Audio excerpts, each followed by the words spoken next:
MF news और मैं हूं आपके साथ शावनी पटनायक। कहते हैं कि हर काली रात के बाद सवेरा होता है और वो सवेरा हिंदुस्तान के लिए आज का दिन है। आज का सवेरा है जिसका इंतजार हर भारतीय, हर हिंदुस्तानी कर रहा था। आज वो सवेरा उन भारतीय, उन हिंदुस्तानियों को देखने को मिला है। हर किसी के चेहरे पे वो खुशी आज साफ देखी जा सकती है, वो उत्साह आज देखा जा सकता है। भारतीय सेना के लिए वो गर्व एक एक हिंदुस्तानियों के चेहरे पे आज देखी जा सकती है। सबसे पहले रोहित, कैसा महसूस कर रहे हैं जब आप सुबह उठे? सुबह भी नहीं, शायद हम सोए भी नहीं है, क्या महसूस किया आपने? देखिए, बस महसूस तो यही है कि नींद पूरी नहीं हुई, सोए हैं नहीं, लेकिन खुशियाँ इतनी हैं कि कुछ समझ में नहीं आ रहा है केवल इस जश्न के अलावा। बाकी जय हिंद, जय भारत और भारतीय सेना पर गर्व था, गर्व है, गर्व हमेशा रहेगा। पाकिस्तानियों को इसी तरीके से हम उड़ाकर घसीटकर मारते रहे हैं, मारते रहेंगे। धर्म पूछकर मारा था और हमने ऑपरेशन सिंदूर करके बता दिया कि धर्म क्या है। अब बहुत विस्तार से बताएं, ये बात समझ में आ जाएगी ऑपरेशन सिंदूर से। अब हम यहाँ पर बात कर रहे हैं कि जो 9 जगह पर स्ट्राइक की गई, उनमें से एक जगह मुरीद के, ये खास क्यों है? क्यों 9 जगह खास है जहाँ पर हमने मारा है, लेकिन मुरीदके की चर्चा क्यों हो रही है? 26/11 आपको याद होगा किस तरीके से मुंबई में घुसकर इन आतंकियों ने लहूलुहान किया था भारत को, आर्थिक राजधानी को। और मुरीदके को लश्कर तैयबा का मुख्यालय है वहाँ पर, जिसे जमात उद दावा के नाम से भी जाना जाता है। इसका नेतृत्व हाफिज सईद करता है, ये दुनिया जानती है। और ऐसे में हाफिज सईद के ठिकानों को जिस तरीके से ठोका गया है, आतंकियों को जिस तरीके से वहाँ पर मारा गया और तबाही मचाई गई, इस वजह से ये खास हो जाता है। बाकी अभिषेक हमारे साथ है, वो भी बताएंगे कि क्यों इन 9 जगह में से मुरीदके की भी चर्चा होनी बेहद जरूरी है। अभिषेक, जब 26/11 अटैक हुआ था तब से ही आप एक कहीं ना कहीं इंतजार था कि उन आतंकी ठिकानों को उजाड़ा जाए, क्योंकि देखिए बदला तो भारत लेता है, क्योंकि भारत ने हमेशा एक ही संदेश दिया है कि अगर आप छेड़ोगे तो हम छोड़ेंगे नहीं। लेकिन उन आतंकी ठिकानों को निशाना बनाना, जो हमारे रियल हीरो है, रॉ एजेंसीज, उन्होंने एक एक ठिकानों को ढूंढा और उस पर हमला किया और उजाड़ा है। लेकिन मुरीदके की बात आज हम कर रहे हैं। सालों का इंतजार कहीं ना कहीं, इसमें ओसामा बिन लादेन ने करोड़ों रुपए खर्च किए थे इसे बनाने में, लेकिन आज भारत ने उसको उजाड़ा है। अभिषेक, इसको लेकर आप क्या कहेंगे? देखिए, सबसे पहले तो आप ये समझिए भारतीय सेना की प्लानिंग किस तरीके की थी कि 100 किलोमीटर अंदर पाकिस्तान में घुसकर मारा है। लाइन ऑफ कंट्रोल, अगर जो इंटरनेशनल बॉर्डर्स है उसे 100 किलोमीटर अंदर, हमारी प्लानिंग इतनी सटीक थी। मुरीदके जिसकी रोहित बात कर रहे हैं वो खास इसलिए हो जाता है क्योंकि हाफिज सईद का बेटा इस कैंप को चलाता था, इस कैंप का टॉप कमांडर था, और जो लश्कर तैयबा है उसका सेकंड टॉप मोस्ट कमांडर था। और उम्मीद ऐसी थी कि पहलगाम में जो आतंकी भेजे गए थे वो इसी लॉन्च पैड से भेजे गए थे।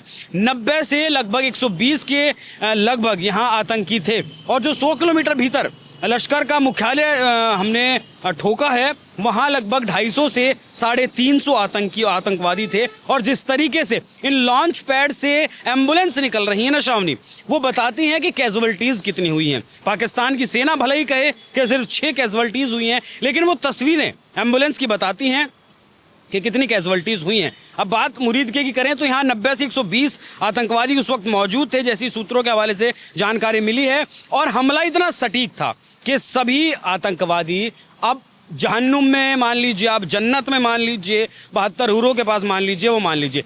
ये अहम इसलिए होता है कि हाफिज सईद का बेटा तलहा शहीद भी यहीं पर ट्रेनिंग दिया करता था आतंकवादियों को, और लश्कर तैयबा का सेकंड टॉप कमांडर था। और जो ये 26/11 का आपने जिक्र किया, इसका लॉन्च पैड था मुजफ्फराबाद, लेकिन पहलगाम का जो लॉन्च पैड बताया जा रहा है अब तक, वो मुरीदके ही बताया जा रहा है, इसलिए ये बहुत ज़रूरी हो जाता है। और अभिषेक, भारत ने समय नहीं दिया है उन आतंकियों को ज़रा सा सोचने का भी, समझने का भी। जब ये हमला हुआ होगा, जाहिर सी बात है उनके जहन में ये, हमने रोज जिस तरीके से हम रोज काम कर रहे थे वैसे ही किया ना। हम रोज रात में या फिर सुबह के टाइम बोर्ड LOC के पास जाते थे, 10 किलोमीटर पहले तक वहां तक ड्रिल करते थे, वापस आ जाते थे। पाकिस्तानी सेना एक्टिव होती थी, फिर देखती थी चले गए। कल भी हमने ऐसे ही किया। भारतीय जो है सरकार ने कहा था कि मार्च मई में ड्रिल करेंगे, युद्ध अभ्यास करेंगे, लेकिन पाकिस्तान को नहीं पता था कि वो POK में जाकर या पाकिस्तान में घुसकर करेंगे, क्योंकि पाकिस्तान के 4 ठिकाने उड़ाए हैं पाकिस्तान के भीतर और POK में 5 ठिकाने उड़ाए हैं। तो और हम LOC हमने क्रॉस नहीं किया, क्योंकि राफेल हमारे पास इस वक्त मौजूद था, वो जो मिसाइलें थी हमारी, आकाश मिसाइल हो या फिर जो और 2-3 मिसाइलें जो है नाम मुझे याद नहीं आ रहा है अभी, वो सटीक क्षमता रखती थी, उन्हीं से वहीं से लॉन्च किया, जो उनमें लोकेशन सेट थी वहाँ जाकर उन्होंने ठोक दिया। रोहित, पीएम मोदी ने कहा था यही समय है और सही समय है, और उस बात को कहीं ना कहीं प्रूव भी किया है। लेकिन भारत सरकार ने एक बहुत ही प्रिसाइज तरीके से, भारत सेना ने एक बहुत ही प्रिसाइज तरीके से ये हमला किया है, अपना बदला लिया है, क्योंकि तमाम आतंकी ठिकानों को निशाना बनाया गया। ना पाकिस्तानी सेना को चोट पहुंचाई गई है, ना वहाँ के अवाम को, ना वहाँ के रिहायशी इलाकों को। पाकिस्तानी सेनाओं के जो ऐसे हैं जो आतंकियों को सपोर्ट करते हैं, ये सब जानता है, आसिम मुनीर हुआ, सब कुछ हो, जो मौजूद रहे वो ठोके गया, उसमें कोई दो राय नहीं है। जो मौजूद रहे, भारतीय सेना का एक ही टारगेट था कि आतंकियों को मारेंगे। हाँ, पाकिस्तान की सोवरेनिटी पर भारत ने हमला नहीं किया, पाकिस्तान के सिविलियंस पर भारत ने हमला नहीं किया। पाकिस्तान भले ही प्रोपेगेंडा फैलाए। आपने जिस तरीके से कहा कि मोदी ने जो कहा कि यही समय है, सही समय है, मुझे लगता है कि प्रधानमंत्री नरेंद्र मोदी ने ये विश्वास देश को दिया है कि अगर भारत पर कोई आंख उठाएगा तो उसकी आंख हम निकालने की कुव्वत रखते हैं। ये हमने सर्जिकल एयर स्ट्राइक के वक्त देखा। 13 दिन का वक्त लिया। आज पहलगाम में मारे गए लोगों की 13वीं है, जैसा कि हिंदू धर्म संस्कार में होता है, और 13वीं के दिन इन सब को जहन्नुम पहुंचाया गया, 72 हुरों के पास पहुंचाया गया, जैसे अफसेक बता रहे थे। अब मुरीदके की चर्चा हम क्यों कर रहे हैं, इसके लिए थोड़ा आपको समझना होगा, 26/11 चलना होगा, उससे आपको कनेक्शन जोड़ना होगा। कसाब ने ये 26/11 में जो जिंदा आतंकवादी पकड़ा गया था, अजमल कसाब, उसने बात कबूल की थी कि उसने मुरीदके में प्रशिक्षण लिया था, और इसके अलावा हाफिज सईद के साथ वहाँ बैठकें होती थी, उसने बताया था, इसकी पुष्टि उसने की थी। और इस परिसर में कट्टरपंथियों को गुरिल्ला ट्रेनिंग और परिचालन योजना के लिए महत्वपूर्ण तरीके से बताया जाता था। यहाँ पर ट्रेनिंग ऐसी करवाई जा रही थी। मुरीदके को रसद और टोही योजना के केंद्र के रूप में भी स्थापित किया गया था इन आतंकियों की तरफ से। मस्जिद तैयबा को वैचारिक प्रशिक्षण और कट्टरपंथ के केंद्र के रूप में बनाया गया था, मतलब माइंड वॉश किया जाता था। मुरीदके में मस्जिद तैयबा भारतीय मिसाइल हमलों में क्षतिग्रस्त हो गई, जो ऑपरेशन की सटीकता को उजागर करती हैं। तो ये सब कुछ मुरीदके में हुआ, जो कि एक बहुत बड़ा ठिकाना था इनका, और घुसकर मारा। मतलब कि हमारी मिसाइल जो LOC पर राफेल ने अपनी मिसाइलें दागी, वो मिसाइलें घुसी और तबाह किया। अब एक बात और मैं उसी से जोड़ रहा हूँ कि यही सही समय है आतंकवादियों को ठोकने का। जब से हम रात 2 बजे से खबर कवर कर रहे हैं, 1:30 बजे से, जो हमसे जुड़ रहा है वो एक बात जरूर कह रहा है कि चीते की चाल, बाज की नज़र, मोदी शाह की प्लानिंग और भारतीय सेना के शौर्य पर कभी भी संदेह कर ही नहीं सकते। चूक हो ही नहीं। हम छेड़ते नहीं हैं, लेकिन ये दुनिया जानती है कि हम छोड़ते नहीं।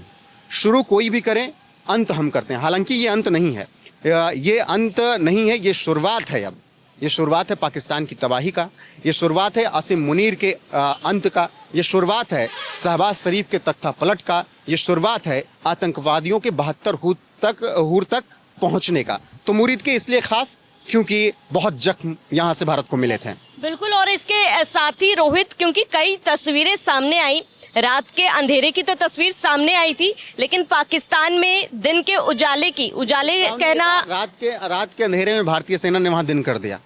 इतने बम मारे, इतने मिसाइलें मारी कि उसकी रोशनी कर दी कि हाँ, उसकी पाकिस्तानियों की आंखें चकाचौंध हो गई। उसकी रोशनी देखने के बाद वहाँ से एक ही आवाज़ सुनाई दे रही थी, अल्लाहू अकबर, अल्लाहू अकबर। और वो हमने कई अपनी वीडियो में दिखाई, सोशल मीडिया पर वायरल हैं। कुछ तस्वीरें ऐसी भी थी रोहित, जहां पर पाकिस्तानी आवाम ये कह रहे थे कि हिंदुस्तानियों को, भारत को ये अटैक जो है मुनीर के घर में घुसकर करना चाहिए। देखिए, अब मुझे लग रहा है मुनीर बंकर में छुपा हुआ है। मुनीर तो दुबक के छुपा हुआ है। हाँ, देखिए, बच कोई नहीं पाएगा। और अगर पाकिस्तान, मुनीर ये सोच रहा हो कि भारत खामोश हो जाएगा सर्जिकल स्ट्राइक और एयर स्ट्राइक के बाद एक स्ट्राइक करके, तो आपकी गलतफहमी ना पाले, आपकी मारेंगे। और ऐसा मारेंगे ना कि चैन खुलवाने से पहले ये आतंकवादी सोचेंगे कि धर्म क्यों पूछ लिया। ऐसा मारेंगे कि इनकी नस्लें जो पैदा होने वाली होंगी वो कहेंगी कि अब्बू हमें पैदा मत करो। ऐसा मारेंगे कि पेट में पल रहा इनके यहाँ का बच्चा भी मुजाहिदीन बनने की नहीं सोचेगा। ऐसा मारेंगे कि इनकी 7, 10, 12 पीढ़ियाँ जो होंगी वो कहेंगे कि नहीं, हमें भारत के खिलाफ मत खड़ा करिए। ऐसा मारेंगे कि 72 हुरे में जहन्नुम में कहेंगी कि हम तुम्हारे साथ नहीं रहना चाहते हैं। तो मुजाहिदीनों को ये समझ लेना चाहिए कि भारत ने कर दी है शुरुआत, अब बस अंत शुरू हो चुका है पाकिस्तान का। बिल्कुल रोहित, और जो संदेश कहीं ना कहीं पूरे हिंदुस्तान देना चाहता था प्रधानमंत्री नरेंद्र मोदी ने, एक बात और बिल्कुल सामने, सिंदूर उजाड़ा था। मैं अपनी हर खबर में ये बात कह रहा हूँ, धर्म पूछा था और तब गोली मारी थी। सिंदूर उजाड़ा था, 6 दिन की शादी की और उस बहन की, उस बेटी का दर्द इस देश ने देखा और सिंदूर का बदला हमने लिया है। सिंदूर जो उजाड़ा है ना, उसकी कीमत हमने बताई है कि एक चुटकी सिंदूर की कीमत भारतीय महिलाओं के लिए क्या होती है। बाकी अब 72 हुरों से ये निपटेंगे वहाँ पर जाकर। और रोहित, क्योंकि सिंदूर का जिक्र किया था आपने, वो आतंकवादी, अगर आपको याद होगा, शुभम द्विवेदी की पत्नी आपको याद होंगी, जिन्होंने रोते बिलखते कहा था कि मुझे, मेरे पति को मारा, मुझे भी मार दो।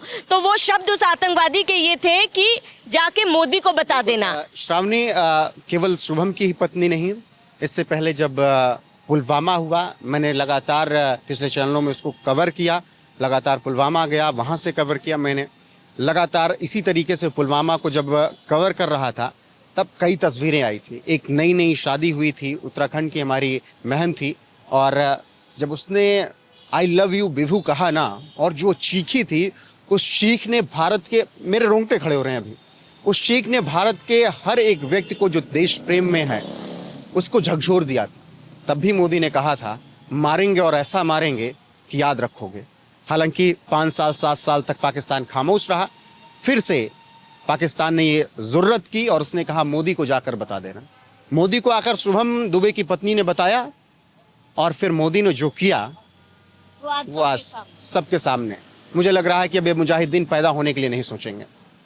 बिल्कुल, तो तस्वीरें तब भी वही थी, तस्वीरें आज भी वही है, और वही संदेश जो भारत ने तब भी दिया था पुलवामा अटैक के दौरान और पहलगाम अटैक के दौरान, कि अगर भारत को आप छेड़ोगे तो भारत आपको छोड़ेगा नहीं। और यही संदेश भारतीय सेना ने दिया है, और आज हम एक एक भारतीय को गर्व है जो कदम भारतीय सेना ने उठाया है, जो 26 निर्दोष लोगों की जान गई, उनका बदला आज भारत ने लिया है। हम सभी गर्व महसूस कर रहे हैं।